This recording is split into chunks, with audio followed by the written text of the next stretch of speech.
Ibu, nama saya Nurzila, saya merupakan CPP Angkatan 11, di mana hari ini saya izin untuk mewawancarai Ibu mengenai pengambilan keputusan sebagai pimpinan Ibu. Oh iya, baik. Silakan Bu Nurzila.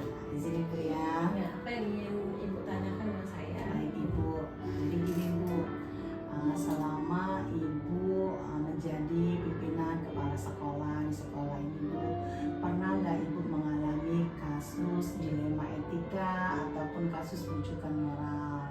Seperti gini Bu, misalnya ada guru Ibu gitu yang datang ke sekolah nggak tepat waktu, karena kita tahu Bu ya pukul 6.40 kita untuk datang. Nah, dia datangnya pukul 7 misalnya Bu. Nah, bagaimana cara Ibu mengambil keputusan untuk guru tersebut gitu Bu? Di salah satu sisi dia tidak menaati aturan kan Bu, kemudian di sisi lain kita ada rasa care, kepedulian karena dia tadi mengantar anaknya gitu Bu. Ya, baik. Kasus untuk dilema etika atau rujukan moral, pasti setiap kepala sekolah itu akan menemui masalah seperti itu. Jadi kepala sekolah harus memiliki keterampilan ya untuk bagaimana menyelesaikan masalah yang berkenaan dengan dilema etika atau rujukan moral. Seperti kasus yang Ibu Nurzila tadi sampaikan, misalnya ada seorang guru yang datang terlambat. Sementara kita ini berdasarkan aturan seorang PNS, ya, misalnya tadi guru PNS ya Bu ya, aturan seorang PNS itu harus datang tepat waktu, karena dia digaji kan oleh pemerintah. Ya. Jadi jam 6.40 dia harus sudah ada di sekolah dan dia pulang harus jam 14.30. Nah, kalau memang bertemu dengan guru yang seperti itu, ya, jadi guru tersebut kita panggil dulu Bu Nurzila. Apa yang menyebabkan misalnya Bapak atau Ibu guru itu datang terlambat? Ya, kita identifikasi dulu masalahnya. Jangan langsung kita menjas, kenapa Bapak harus nggak begitu terlambat? Bagaimana Bapak ini begini? Tidak seperti itu Bu Nurzila. Kita panggil, kita wawancarai, kita tanya satu dari diri dia sendiri, atau kita boleh tanya dengan teman-teman sejawat. Pernah nggak melihat Bapak itu datang terlambat, misalnya kan? Berdasarkan absen untuk disambung juga dengan operator sekolah, dengan absensinya. Terus kita boleh tanya lagi dengan siswa, bagaimana Bapak itu? Bagaimana cara dia mengajar di kelas? Benar nggak Bapak itu datang telat? Gitu Bu Nurzila. Baik Ibu, saya bisa menangkap berarti dalam mengambil keputusan di sekolah ini untuk kasus seperti tadi Ibu ya, banyak sekali pertimbangan yang harus Ibu kerjakan, Ibu lakukan ya, seperti tadi memanggil dulu guru tersebut, mewawancarai, menyelami ya Bu ya, supaya mengetahui apa latar belakang gitu, dia nggak tepat waktu datang ke sekolah. Kemudian Ibu tadi bertanya juga mungkin kepada teman sejawat yang lain gitu ya, menanyakan juga kepada operator Dapodi mungkin mengenai absensinya ya Bu Iya, ya. benar. Oke Bu. Nah Bu, sekarang Bu, kalau Ibu dihadapin dua kepentingan yang sama, benar berarti Ibu ya. Kalau kita bilang di satu sisi Ibu harus adil gitu kan Bu, karena ini bisa mencontoh bagi guru-guru lain kalau dibiarkan gitu Bu. Di satu sisi Ibu merasa kasihan gitu, kalau enggak anaknya terlantar gitu Bu. Nah, dalam kasus seperti ini Bu, yang mengandung nilai kebajikan ya Bu ya, bisa saya katakan. Nah, pengambilan keputusannya itu Ibu membutuhkan proses atau jadwal nggak Bu di sini? Ya, jadi pengambilan keputusan kan tadi saya sudah bilang bahwa kita tidak bisa langsung menjas seseorang bahwa itu salah atau benar. Jadi kita perlu orang-orang yang ada di sekitar kita untuk membantu dalam memutuskan suatu masalah. Ya. Misalnya kasus Bapak tadi yang datang terlambat, ya. Kalaupun kita sudah mengidentifikasi masalah tadi, misalnya melalui wakil kurikulum dari siswa, kita sudah dapat kesimpulan memang Bapak Ibu sering datang terlambat, misalnya setengah jam, kadang 1 jam ya. Nah baru kita mengambil keputusan. Artinya kita berkolaborasi. Hal apa yang akan kita lakukan sehingga bapak ini bisa mengatasi masalahnya dan dia bisa juga masuk ke sekolah tepat waktu. Ya, gitu. Baik Ibu, keren sekali Ibu. Berarti Ibu akan melakukan kolaborasi ya Bu ya bersama Oki Kurikulum dan tetap tadi penguatan juga kepada guru tersebut ya Ibu ya. Jikalau ada option lain berarti Ibu sehingga dia bisa datang tepat waktu. Berarti mencari solusi lain, win-win solution ya Bu ya yang berbeda gitu sehingga dia bisa datang tepat waktu gitu dan tidak mempengaruhi guru lain kali Bu ya. Ya begini Bu Nurzila, Ya. bisa juga kita dengan menggunakan metode coaching. Oh ya. Kita panggil Bapak Eksekutif, sudah kita tahu, kita sudah mendapatkan data yang akurat dari beberapa macam sumber. Kita panggil Bapak ya. Permasalahan Bapak itu apa? Nanti dia menjelaskan ini Bu, misalnya kemarin itu rumahnya jauh dari sekolah. Sementara istrinya juga lebih dekat tempat rumahnya yang lama itu dengan tempat sekolah, tempat dia rumah yang lama itu ya. Nah, apa solusinya? Saya tanya lagi, kenapa Pak? Apa permasalahan Bapak? Karena lebih dekat Bu dibandingkan saya, gitu kan? Rumahnya di Pelanju, sementara kita di sini.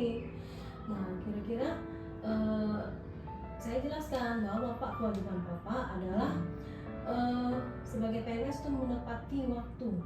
Nah, terus kira-kira apa yang akan Bapak lakukan untuk terus dia menjawab, Bu, saya akan pindah rumah. Saya akan pindah rumah yang artinya tidak jauh dari sekolah dan tidak jauh juga dengan tempat istri saya bekerja. Nah, kemudian saya tawarkan lagi, Pak, kira-kira kalau seandainya Bapak masih terlambat lagi, Bapak kan sekarang ada kelas 5. Kalau memang nggak bisa lagi seperti itu Pak, nanti saya coba Bapak untuk mengajar di kelas yang lebih rendah, kelas 2. Kelas 2 kan masuknya jam ya, jadi Beda satu jam ya, beda jam. Dia masuk jam setengah 10. Jadi satu siswa tidak dirugikan. Ya. Seandainya kalau terjadi lagi dan datang terlambat, yang jelas siswa tidak dirugikan.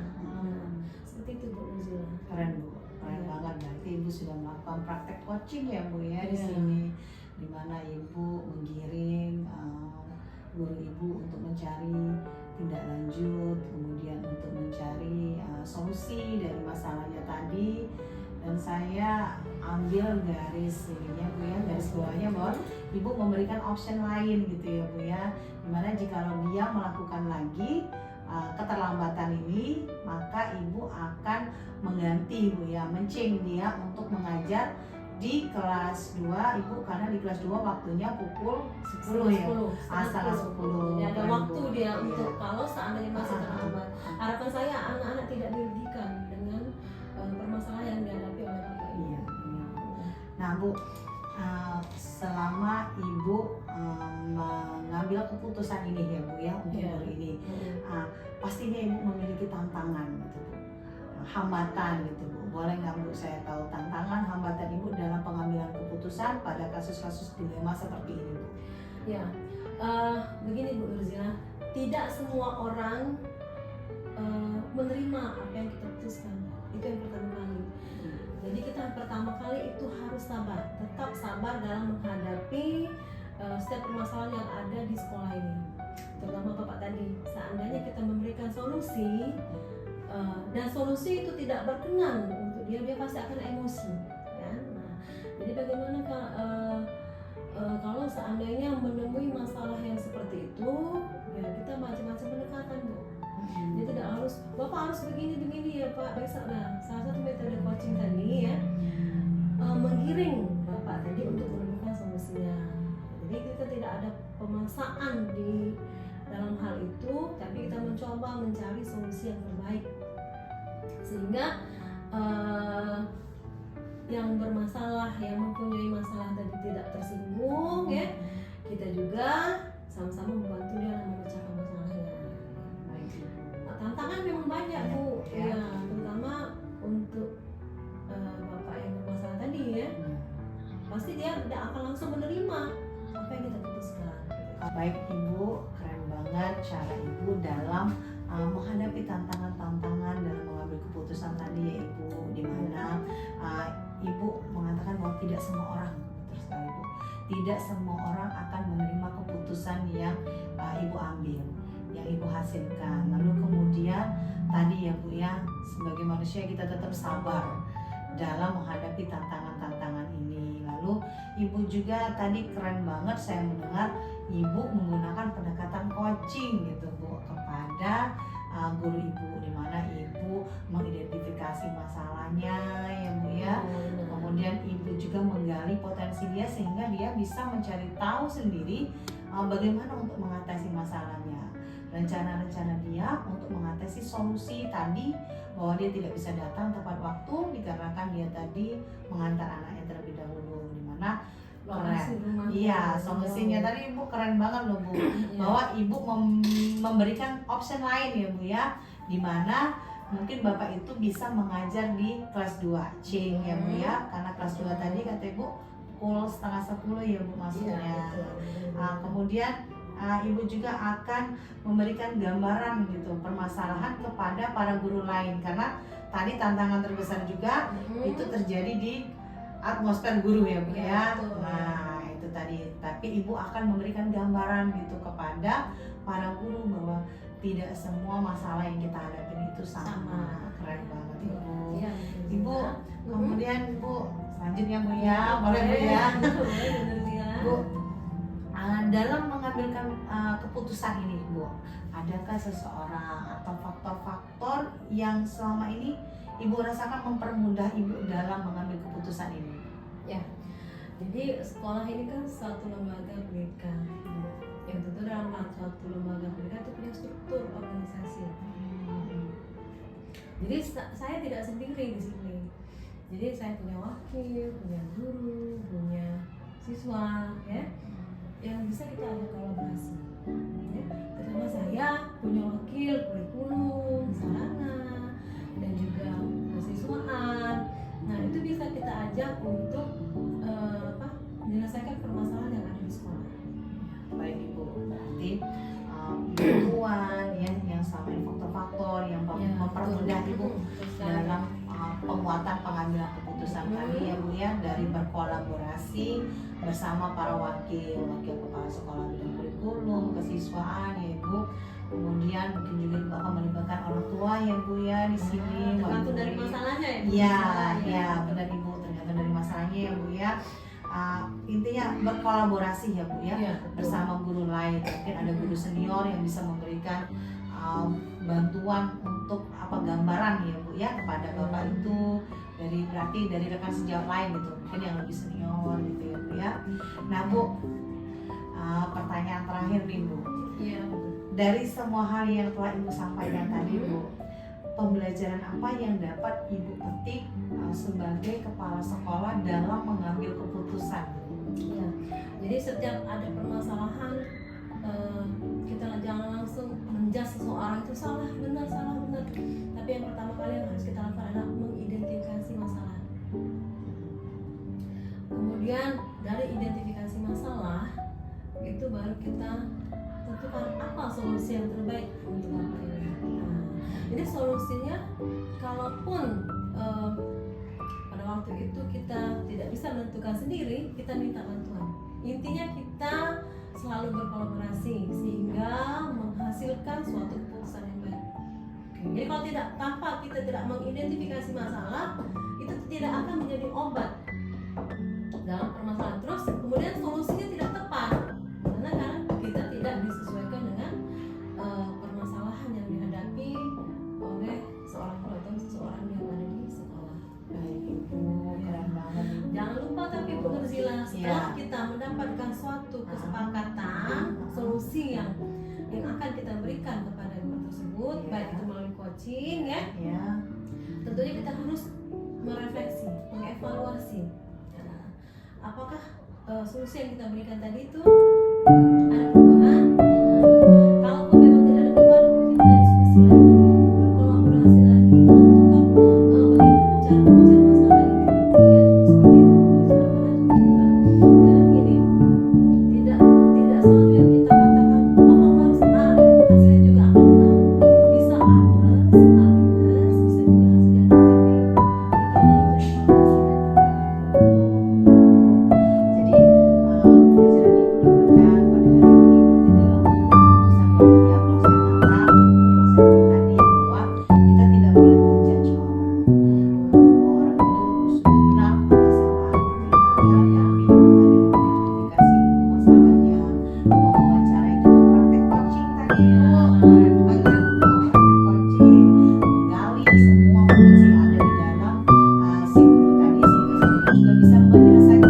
gitu, mencari solusi sendiri masalah yang dihadapinya. Lalu kemudian ibu juga akan berkolaborasi tadi ya Bu ya, dalam menyelesaikan masalah. Ini yang gak kalah penting ya, kata ibu tadi poin penting sekali berkolaborasi tetap. Kemudian mengumpulkan data-data ya Bu, fakta-fakta dari sesuai ibu katakan. Ibu akan menanyakan kepada si gurunya, menanyakan kepada teman-teman sejawat lain ya Bu ya. Kemudian operator dan coding mengenai absensinya dari si guru tadi. Nah, yang sangat keren di sini ibu akan mengevaluasi gitu. Keren banget ibu, karena nggak berhenti di situ berarti ibu dalam mengambil keputusan. Ibu akan merefleksi, mengevaluasi apakah keputusan yang ibu hasilkan ini ada baiknya atau enggak bagi si guru tadi. Apakah guru tadi mengalami perubahan atau masih seperti itulah ya Bu ya. Nah, dimana kalau masih seperti itulah ibu akan berkolaborasi lagi ya Bu tadi Bu ya. Nah, ya keputusan lagi selanjutnya nanti untuk guru tersebut. Ibu, terima kasih banyak Bu. Wawancaranya hari ini luar biasa sekali bersama Ibu, kepala sekolah yang energik, keren, semua praktek coaching, kolaborasi seperti sudah tidak asing lagi bagi Ibu. Iya, Keren banget Ibu. Alhamdulillah, terima kasih sudah bisa datang hadir di sini wawancara saya dan saya sangat senang sekali, sukses selalu untuk Bu Nurzila ya. Terima kasih ya Bu ya. Assalamualaikum Bu. Waalaikumsalam warahmatullahi wabarakatuh. Assalamualaikum warahmatullahi wabarakatuh. Selamat siang Pak. Waalaikumsalam warahmatullahi wabarakatuh. Ya, bisa Perkenalkan Pak ya, nama saya Nurzila, saya merupakan CGP Angkatan 11 Pak. Nah hari ini jikalau Bapak berkenan, saya ingin mewawancarai Bapak mengenai pengambilan keputusan sebagai pimpinannya Pak, karena Bapak di sini sebagai kepala sekolahnya ya Pak. Baik Pak ya, kita mulai ya Pak ya, izin Boleh, Pak. ya, silakan. Gini Pak, selama Bapak menjabat menjadi kepala sekolah ya Pak ya, bagaimana Bapak dapat mengidentifikasi suatu kasus di sekolah Bapak yang mana dia termasuk ke dalam dilema etika atau rujukan moral seperti ini Pak. Misal dilema etika, misalnya ada guru Bapak itu rajin gitu, menulis rajin, dia mengikuti konten-konten itu rajin, tetapi pada kenyataan misalnya di kelas gitu, karena dia selalu mengikuti perlombaan, pelatihan, akibatnya sekolah atau anak-anak menjadi terlantar gitu Pak. Nah di situ kan ada dilema etikanya Pak Bapak, antara si guru ini mengangkat nama baik sekolah Pak ya, tapi di satu sisi murid yang diterlantarkan gitu Pak. Nah itu salah satu contoh-contoh case dilema etikanya Pak. Nah kalau di sekolah Bapak pernah nggak Pak Bapak mengalami kasus dilema etika seperti ini Pak? Ya, terima kasih Bu Nurzila. Saya dengan senang hati adanya begitu pertanyaan seperti ini. Memang ada di sekolah kita, salah satunya ini yang terjadi pada siswa kita. Salah satu siswa saya yang bernama Asmiranda kelas 7 Pak. Beliau itu di lingkungan beliau aktif dalam seni tari, sehingga karena dia punya komunitas, sehingga dia diambil oleh provinsi untuk mengikut sertakan ada pertandingan dance tingkat Asia. Alhamdulillah pas ikut saya izinkan melalui rekomendasi dinas pendidikan, beliau juara 1 tingkat Asia. Akan tetapi kendala di lapangan karena ada beberapa guru yang tidak sulit memberikan nilai, maksud saya itu kepada yang bersangkutan, khususnya anak ini yang di Asmiranda ini, karena beliau sering meninggalkan kelas sehingga mata pelajaran yang banyak tertinggal jauh. Nah,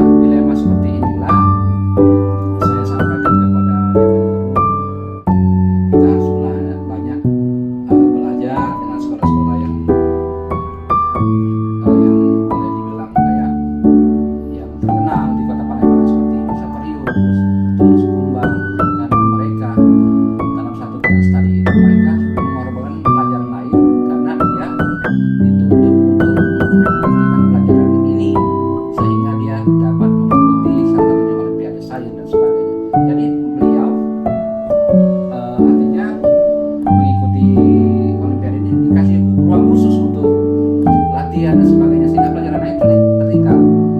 Maka demikian, makanya saya sampaikan kepada dewan guru saya. Namun saya memberikan rujukan agar anak yang saya maksud tadi seperti Asmirana tadi, beliau itu ya kita beri pelajaran susulan karena dia sudah membawa nama baik sekolah kita. Terus itu kalau seandainya pelajaran yang ditinggal selama ini oleh kita remedial atau gimana, sehingga tidak mengorbankan anak tersebut untuk mendapatkan nilai, dan sesuai dengan harapan saya anak tersebut naik kelas. Karena dari yang saya tahu dari tahun di bawah tahun 2000 banyak sekali anak-anak yang jago main bola kaki sehingga dia dikasih uang untuk mengikut latihan sehingga dia melakukan pelajaran lain, tapi pihak sekolah harus mensupport. Nah dengan itu saya menyampaikan ke dewan guru dengan jangan sampai merugikan. Artinya saya selalu mencari bukti-bukti di lapangan agar anak itu betul-betul artinya menang, betul-betul mendapat piagam dan betul-betul membawa nama baik sekolah, sehingga guru-guru dapat memahami apa yang sekolah inginkan. Demikian Bu, seperti itu. Baik Bapak, sepertinya semua soalnya udah dijawab ini Pak. Berarti dalam mengambil keputusan ya Pak ya, kalau saya tangkap tadi, di mana ada dua kepentingan ini Pak ya, kalau bisa kita katakan sama-sama benar ya Pak ya. Di satu sisi anak ini berprestasi mengangkat nama baik sekolah gitu kan Pak, namun di sisi lain karena dia butuh pelatihan untuk mengikuti ajang Betul, event ASEAN lagi ini Malang Betul, Asia, ya. sehingga dia tertinggal ya Pak ya Betul. pelajaran-pelajarannya. Nah namun kalau saya tangkap tadi dari jawaban Bapak bahwa Bapak melakukan langkah-langkah yang tadi ya Pak Ya. yang mengumpulkan fakta-fakta ya Pak ya. Bapak mengecek bahwa anak tersebut memang berprestasi atau Betul, enggak gitu berprestasi, kan ya melalui sertifikat-sertifikat ya Pak ya, mungkin di situ. Kemudian Bapak juga memanggil anak itu gitu ya Pak ya, Ya. memberikan gambaran bahwa dia tadi kata Bapak bisa untuk mengikuti remedial, Ya, baik remedial. itu remedial materinya maupun latihan ulangannya ya Pak ya. Kemudian Bapak akan memanggil guru-guru mapel tadi juga, Betul. memberikan pemahaman ya Pak ya kepada guru tersebut. Betul. Baik Bapak, keren banget Pak caranya. Nih Pak, ada lagi pertanyaan nih Pak. Selama Bapak mengambil keputusan, pastinya Bapak menghadapi tantangan gitu dan kendala dalam mengambil keputusan kasus-kasus di Lima Etika seperti ini. Seperti apa Pak kendalanya gitu Pak? Ya. Terima kasih Bu. Kalau kendala dalam mengambil keputusan pasti ada. Yang namanya Dewan Guru pasti mempunyai visi dan misi yang berbeda. Namun saya selaku manajerial kepala sekolah, saya mengarahkan, intinya saya tidak merugikan Dewan Guru tersebut, dan saya beri pengertian kita harus belajar dari sekolah-sekolah yang maju. Karena apalagi kita sekarang ini program Merdeka Belajar, artinya kita harus prioritaskan itu sesuai dengan keputusan Kementerian Pendidikan Indonesia. Jadi kita harus boleh dibilang legowo, harus kita artinya menyelami selagi anak-anak tersebut yang saya sampaikan kepada Dewan Guru tidak merugikan pihak sekolah. Alhamdulillah guru-guru yang mengemban pelajaran, salah satu contoh Asmirana 74 tadi, mereka bisa menerima kok, bisa menerima dan mereka bisa mengerti. Akan tetapi ke depan juga saya akan menyampaikan kepada secara guru secara global agar bukan bidang studi ini saja, anak-anak yang lain juga yang misalnya berprestasi di non akademik walaupun dia tidak berprestasi di akademik harus kita support, karena itu salah satu keterampilan mereka untuk melanjutkan sekolah yang lebih tinggi lagi. Saya kira itu Bu. Iya, baik Bapak. Jadi kalau bisa saya tangkap berarti tantangannya ini tetap di atmosfer guru ya Pak ya. Betul.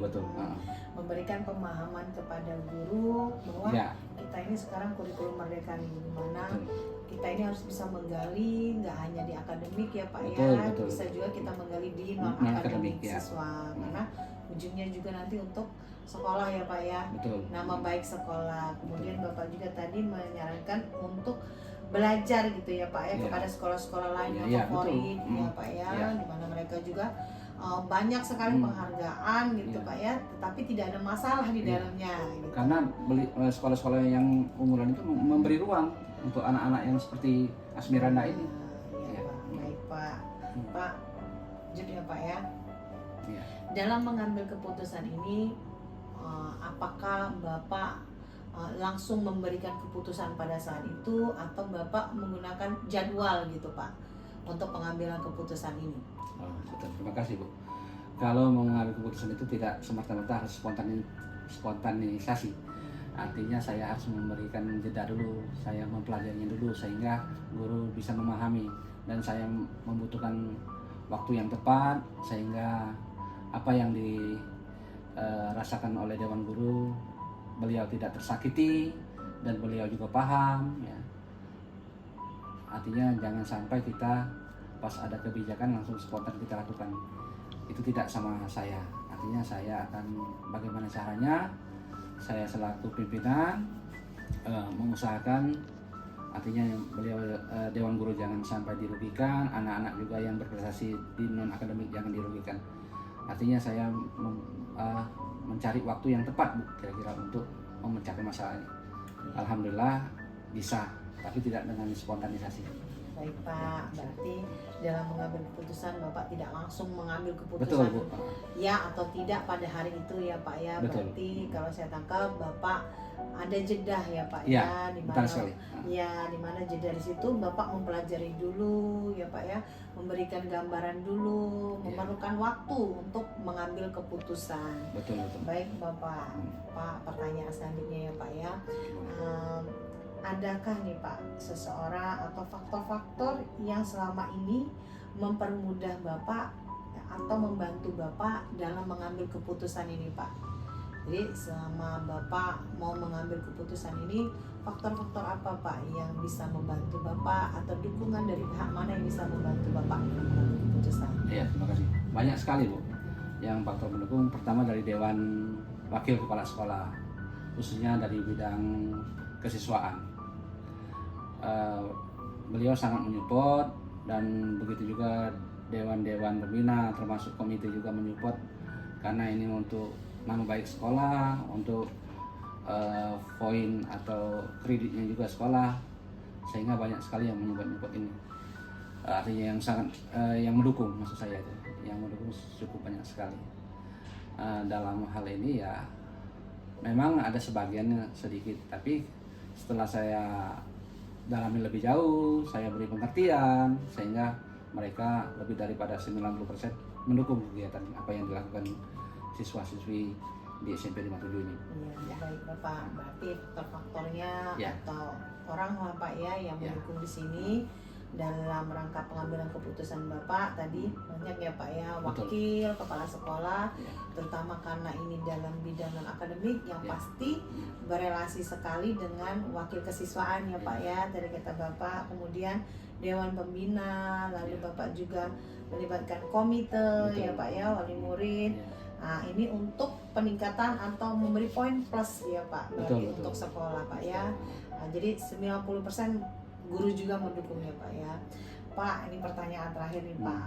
Dari semua hal yang sudah Bapak sampaikan tadi ya Pak ya, pembelajaran apa yang dapat Bapak petik atau yang dapat Bapak simpulkan sebagai kepala sekolah dalam mengambil keputusan Pak?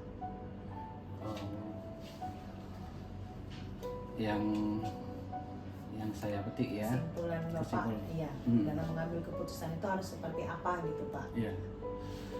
Ya, saya sangat berterima kasih karena rata-rata Dewan Guru di SMP 57 ini sangat mendukung kegiatan apa yang saya lakukan, sehingga saya dapat